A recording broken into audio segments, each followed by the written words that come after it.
आज हम molecular ion के बारे में पढ़ेंगे। जैसे पीछे हमने आयन के बारे में पढ़ा था कि आयन क्या है। हमने इसमें पढ़ा कि कोई भी एटम या ग्रुप ऑफ एटम जिसके ऊपर कोई भी चार्ज हो। चार्ज कौन कौन से हो सकते हैं? Negative, positive. नेगेटिव और पॉजिटिव। जैसे हमने पीछे एग्जांपल ली, मैं आयन की एग्जांपल आपको देती हूँ। उसमें हमने आयन की एग्जांपल ली सोडियम की, कि sodium is an atom and when it lose electron it gain charge, it becomes positive ion.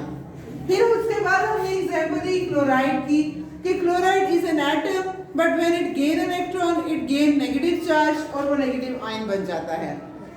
अब हमारे पास ये CH4 है, ये किसके से मिलकर बना है? Carbon, hydrogen, hydrogen. कितने कार्बन के एटम? कार्बन के कितने एटम हैं? 1, हाइड्रोजन के 4। एंड वी स्टडी दैट कि द कॉम्बिनेशन ऑफ एटम्स, जो चीज बनती है जब एटम्स मिलते हैं उसको हम क्या कहते हैं?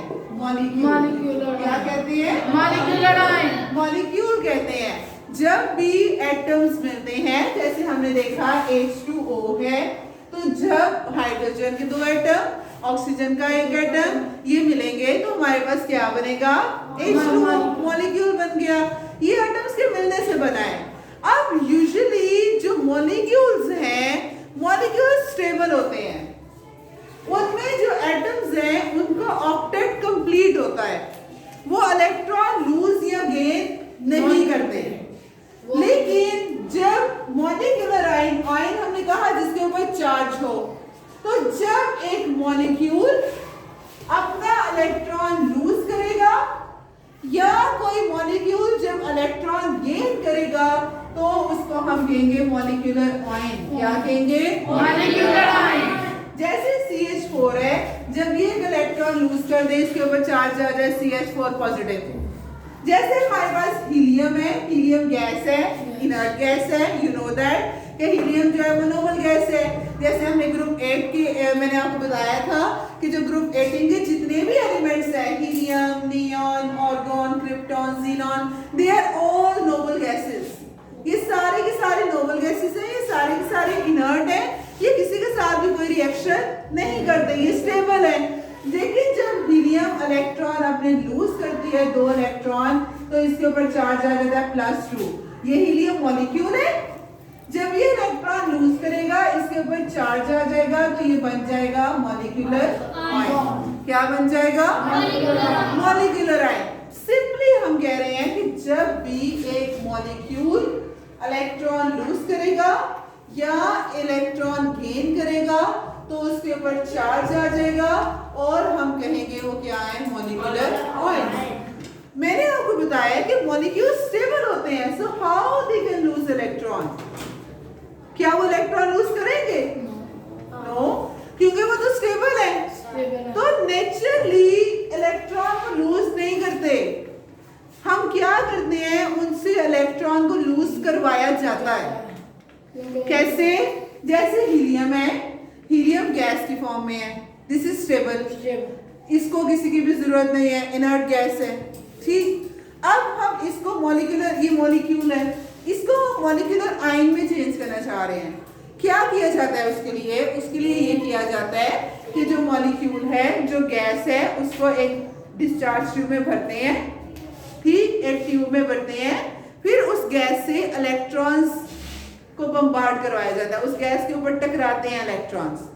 जब fast moving electron, high energy electrons जिनके पास बहुत ज्यादा एनर्जी है, फॉर एग्जांपल हम कह रहे हैं हमारे पास ये डिस्चार्ज ट्यूब है, या पढ़ेंगे डिस्चार्ज ट्यूब क्या होती है।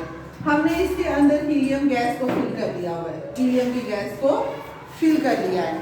हम चाह रहे हैं हम इस हीलियम से इलेक्ट्रॉन को निकाल लें, इलेक्ट्रॉन को रिमूव करवाएं।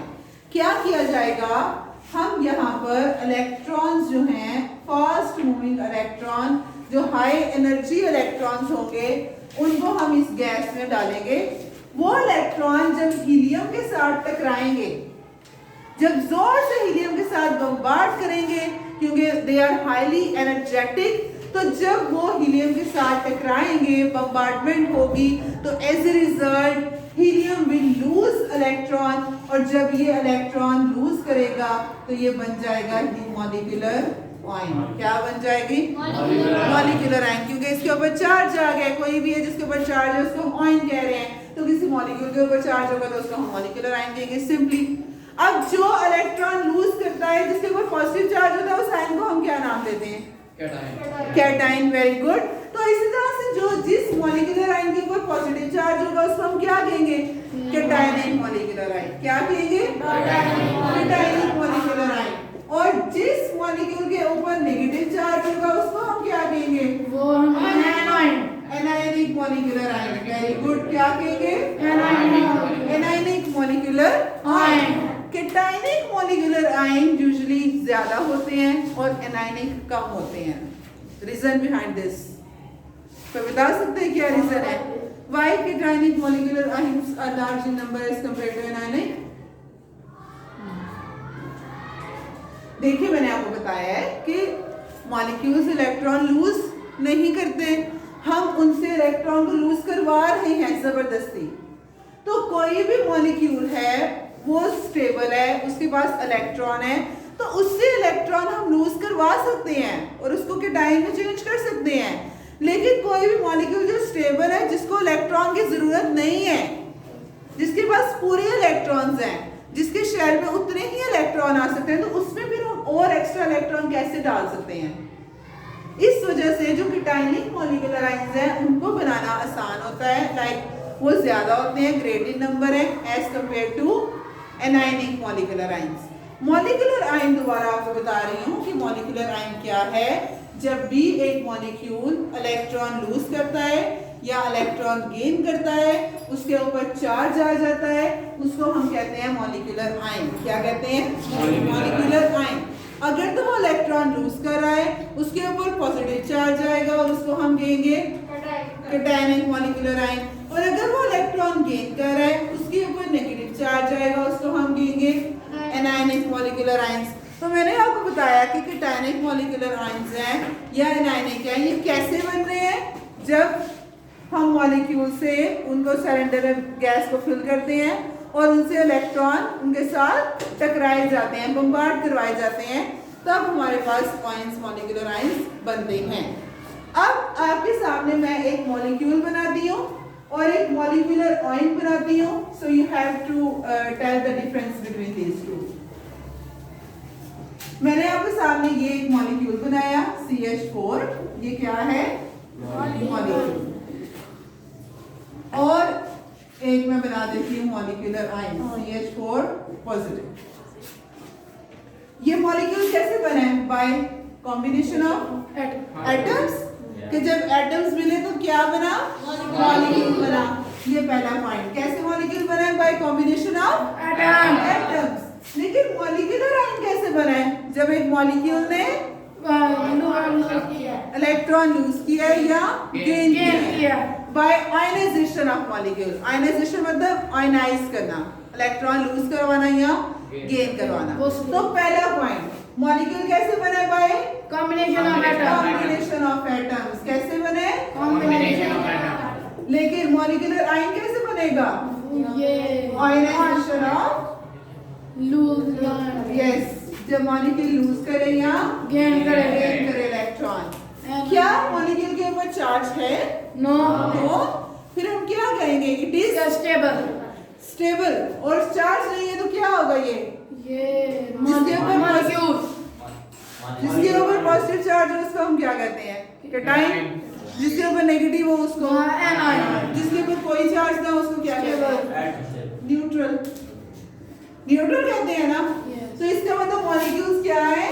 न्यूट्रल। इलेक्ट्रिकली ये क्या है? न्यूट्रल।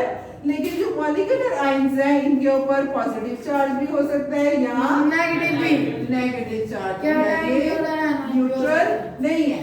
अब ये मॉलिक्यूल कॉम्बिनेशन ऑफ एटम से बना है, इसमें कार्बन के भी वैलेंस पूरा हो गया, हाइड्रोजन का भी स्टेबल हो गया। इसका मतलब मॉलिक्यूल स्टेबल है। क्या है? स्टेबल। ये तीसरा point, it is stable species. लेकिन मॉलिक्यूलर आयन जब बन जाता है, इसमें से एक इलेक्ट्रॉन लूज हो गया है, अब इसको अपने आप को स्टेबल करने के लिए ये रिएक्ट करेगा दूसरों के साथ। कि मैंने जो अपना मेरा एक इलेक्ट्रॉन लूज हुआ है, अब now I have to complete that electron, I have to gain that electron from another atom. तो वो क्या करेगा, वो रिएक्ट करेगा दूसरों के साथ, तो वो रिएक्ट करने की कोशिश करेगा कि मेरा जो एक इलेक्ट्रॉन लूज हुआ है अब मुझे मिल जाए। तो इसका मतलब जो मॉलिक्यूलर आयन है ये स्टेबल नहीं है। नहीं है, ये क्या है, रिएक्टिव है। क्या है, रिएक्टिव स्पीशीज है। समझ आ रही है आपको? तीन डिफरेंसेस यहाँ तक समझ आए हैं कि मॉलिक्यूल कैसे बने बाय मॉलिक्यूलर आयन कैसे बने, वो आयनाइजेशन ऑफ मॉलिक्यूल। मॉलिक्यूल क्या है, मॉलिक्यूलर आयन क्या है, मॉलिक्यूल क्या है, मॉलिक्यूलर आयन रिएक्टिव स्पीशीज। उसके बाद मैंने आपको बताया था रिएक्टिव स्पीशीज क्यों है। रिएक्टिव मतलब जो दूसरों के साथ रिएक्ट करेगी, दूसरों के साथ रिएक्शन करेगी, मिलेगी, जो उन्होंने अपना लूज इलेक्ट्रॉन किया वो अपना गेन करने के लिए दूसरे के साथ रिएक्ट करेगी। ठीक कि ये तो इसके तो पूरे थे इलेक्ट्रॉन्स, ये स्टेबल था, लेकिन अब इसमें से जब एक इलेक्ट्रॉन लूज हो गया तो ये अनस्टेबल हो गया। अब अपने आप को स्टेबल करने के लिए रिएक्शन करेगी दूसरों के साथ, ठीक है, मॉलिक्यूल, तो वो रिएक्टिव स्पीशीज है। उसके बाद मैंने आपको एक दिन बताया था कि हमारे पास वाटर है, एक गिलास पानी है तो हम कहते हैं उसमें पानी है, वाटर H2O, वो कंपाउंड है, लेकिन वो कंपाउंड किनसे मिलके बना है, मॉलिक्यूल से। किसके मिलके बना है, मॉलिक्यूल से। तो जैसे हम कहते हैं atom is smallest particle of an element, इसी तरह molecule is smallest unit of a compound. कि कोई भी कोवलेंट कंपाउंड है तो उसका जो सबसे छोटा यूनिट होता है वो क्या होता है, मॉलिक्यूल। कि बहुत सारे मॉलिक्यूल्स मिलते हैं, बहुत सारे मॉलिक्यूल्स मिलते हैं और हमारे पास कंपाउंड बन जाता है, ठीक है। और इस तरह से जो मॉलिक्यूलर आयन है वो हमारे पास उसमें या तो पॉजिटिव चार्ज होता है या नेगेटिव चार्ज होता है। वो कब बनता है, जब एक मॉलिक्यूल इलेक्ट्रॉन लूज या गेन करता है। ये चार डिफरेंसेस हैं हमारे पास मॉलिक्यूलर मॉलिक्यूलर आयन में। ये हमारे पास था मॉलिक्यूलर आयन। आप सबको इस बारे में समझ आ गया?